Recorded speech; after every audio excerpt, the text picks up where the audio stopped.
सिस्नु सिस्नु जता गए नि सिस्नु सिस्नु। तरकारी खाँदा कति मिठो होला त सिस्नु, तर पोलेसी चाहिँ नराम्रो लाग्ने जिस्नु। तर रुखहरू पनि हेर्नुहोस् सर्लक्क पारेर लगभग 50 फिट 60 फिटको रुखहरू छ। 60 होइन 100 फिटै छ होला।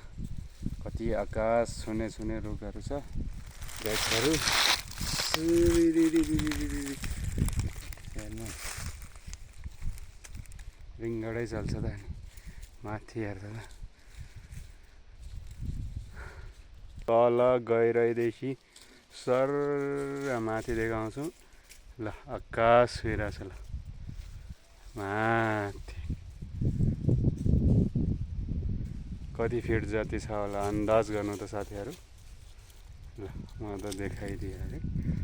यस्तै छ सब रुख यस्तै छ सर्लक सर्लक परेकाहरू।